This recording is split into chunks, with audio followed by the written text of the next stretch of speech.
It's time for the season finale of Pose ATL. So we open with Phyllis telling everyone Chandrika is the new head maitre d'. I don't think there's a head maitre d' if y'all only have one. It's just a maitre d'. Just call her the assistant manager. However, Torrin is getting ready for his It's a Vibe Night Live. If we revamping, can we bring back Kandi Coded Nights?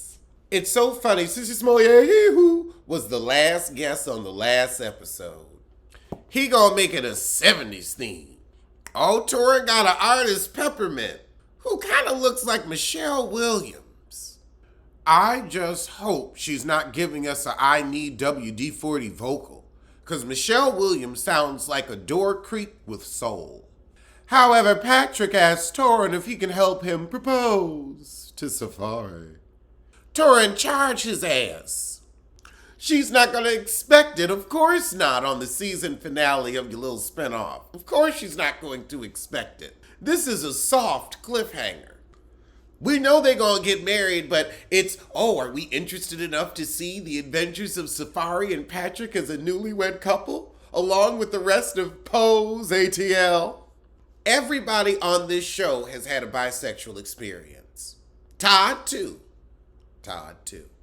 Melvin, the only reason you're singing Phyllis's praises is because he never bothered you.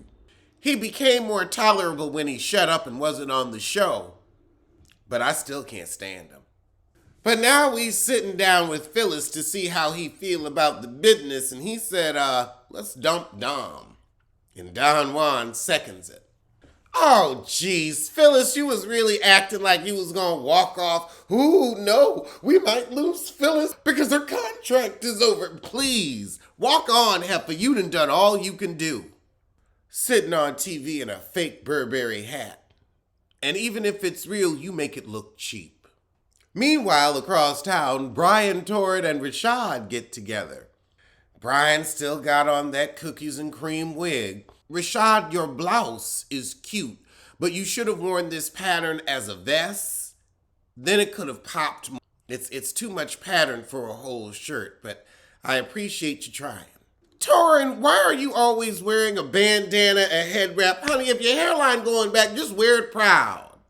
You look like LeBron James with them damn headbands. You ain't hiding shit. You're actually drawing more attention. We really acting like Rashad and Brian ain't bumping bussies. Okay. And Brian tells them that Todd wants to invest in his egg rolls. Todd wants Friday Night Live to be seamless, but it looks like Tobin's in for a tussle. Oh, Lord, now Patrick gonna ask his mama for permission to propose, but Weenie ain't with it. Ooh, you can see Mama Joyce all up in Weenie face. So Torrin tried to get everything ready for the event. But we get there and Patrick nervous about the proposal. I'm more nervous about them flammable afro wigs. Don't get too close to the food. But of course, Torrin ain't got no food runners. I'm with Todd on this one. You need to have shit seamless. Oh, Dominique borrowed one of Portia's outfits for the event. Oh God, Todd went all out. He is giving us pimp shaft. However, Brian and Phyllis are talking about how janky things are going. They ain't got drinks, they ain't got ice, they barely got bussers. Dom said you should have told us what you needed before you needed it, because we make too much money to be running to the store for you. Torrin said, well, I got it figured out for the most part, and sashayed away with a slight shimmy. Oh, Brian is giving us an androgyny drag. I gotta say, Brian, this is a good Jill Scott wig. Much better than that cookies and cream crap. Ooh, these performances are rough, but so is the sound. But the egg rolls are selling like hotcakes. Now, Kandi gotta get to the bottom of why Rashad was fired. Donna Wada said, hold on, camera time. Chandrika, do you feel like things are going on that should be a terminatable offense? Oh, you know what? He got that hair shaking. That's what it is. He finally got it bouncing and behaving, so he just can't help but to shake his goal. What? So now Rashad is taking tips for different tables? Who was the honky who put him on blast? well, now you definitely fired. You skimming off the top. You know Kandi got to get her cut. Oh, he was taking money for people to get moved up on the line. That's a no-no. Kandi, I figure you'd respect the hustle.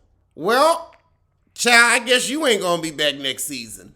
Lord, Patrick having a panic attack before he proposed. And that was the season. This was a pretty sorry finale, but I enjoyed the show for the most part. I hope they drop Phyllis next season, but the rest of them can stay. I'd love to see what Brian does with a real wig budget. Well, let's get to some trailer reviews. And the first trailer up is Bodies, Bodies, Bodies.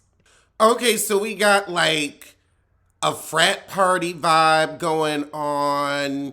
Bunch of youngins in the house, not quite kids, not quite adults. So I don't know if it's like college or into high school, but they jumping up and down. Oh Lord, Pete Davidson is in this. I guess it's a murder mystery comedy. So while they playing this game, Bodies, Bodies, Bodies, somebody's the murderer, but somebody actually gets killed. It's giving me an updated Generation Z version of Clue. It looks stupid. I'll probably watch it. It'll probably be bad. Okay, let's check out The Black Phone. So we got a little boy walking by a van, and then some creepy guy gets out who looks dead. Of course, he gets the little boy in the van. Now he missing. So the little boy come to in a creepy room, and a black phone is ringing. But apparently, the ghost of the other kids is calling the new kid on this phone. Okay, that looks good. That looks real good. I don't know if I'm going to a theater to see it, but it looked good. It'll be out in June. Our next trailer is Miss Harris Goes to Paris. So we have Miss Harris, frumpy housekeeper type. So she apparently has come into some money because she should have had a pension from her dead husband. So now she's going to buy a Christian Dior dress in Gay Paris. So she trying to get into Christian Dior to look at the dresses, and of course they're turning their nose up at her. But some other honky comes and says, I'd like you to see the collection as my guest. Maybe that is Christian Dior, I don't know. But now we seeing all these old school 1950s fashions. So now she suddenly becomes a designer for Christian Dior. I ain't gonna watch it. The next trailer up is Don't Worry, Darling. Oh God, Harry Styles is acting now. I was fine with your watermelon sugar. I was fine with it. But it's just, I don't need to look up and see you every 10 seconds. Okay, so this shit's set in like the 60s. The husbands are all a part of this victory project. But one of the wives said, what are our husbands actually doing? And so apparently it looks like they messing with reality or something. Oh Lord, it's kind of interesting. It's giving me like a Stepford Wives to the umpteenth power T. So now the wife is like, I think this place is dangerous. We should get out. Chris Pine is like the little cult leader. We getting car chase scenes. You don't know what's real and what's not. I'm going to watch it, but I think I'm going to be irritated at the end like Vanilla Sky. Well, that'll be out in September. So now let's check out the trailer for Easter Sunday. Okay, so we giving Asian American father-son road trip. The father is getting a pilot about being a pilot. And so his mama and his auntie is going at it. It's giving me cute family-friendly comedy. I might peep at it. It's like if Fresh Off the Boat had a TV movie. Okay, I'm looking at this new Avatar teaser trailer, and I never saw the first Avatar. I remember everybody was saying they got depressed after seeing the movie because it was so pretty, and then they had to come out to the real world. It looks like the game missed to me.